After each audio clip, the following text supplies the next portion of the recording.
दीपावली का त्योहार निकलता है और छठ की धूम मचनी शुरू हो जाती है। कार्तिक मास की षष्ठी तिथि को मनाए जाने वाले व्रत की बड़ी महिमा है।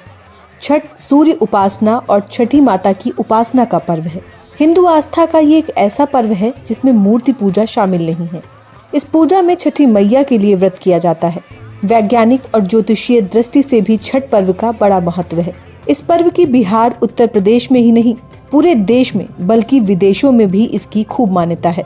बिहार, झारखंड, पूर्वांचल और यूपी के लोग चाहे देश के किसी भी कोने में रहें, लेकिन छठ में अपने घर खींचे चले आते हैं। जो नहीं आ पाते हैं वो उसी जगह छठी माई की आराधना जरूर करते हैं।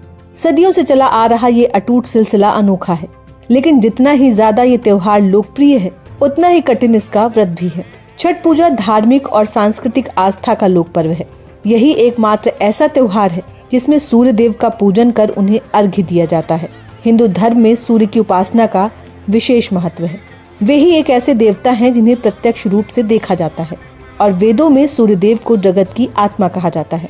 सूर्य के प्रकाश में कई रोगों को नष्ट करने की क्षमता पाई जाती है। सूर्य के शुभ प्रभाव से व्यक्ति को आरोग्य, तेज और आत्मविश्वास की प्राप्ति होती है। छठ पूजा पर सूर्य देव और छठी माता के पूजन से व्यक्ति को संतान, सुख और मनोवांछित फल की प्राप्ति होती है। छठ पर्व कैसे शुरू हुआ, इसके पीछे कई ऐतिहासिक कहानियां प्रचलित हैं। पुराण में छठ पूजा के पीछे की कहानी राजा प्रियव्रत को लेकर है। कहते हैं राजा प्रियव्रत को कोई संतान नहीं थी। तब महर्षि कश्यप ने पुत्र की प्राप्ति के लिए यज्ञ करवाकर प्रियव्रत की पत्नी को आहुति के लिए बनाई गई खीर दी, जिससे उन्हें पुत्र की प्राप्ति हुई। लेकिन वो पुत्र मरा हुआ पैदा हुआ।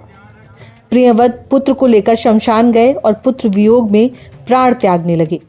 उसी वक्त भगवान की मानस पुत्री देवसेना प्रकट हुई और उन्होंने राजा को उनकी पूजा करने और दूसरों को पूजा करने के लिए प्रेरित करने को कहा।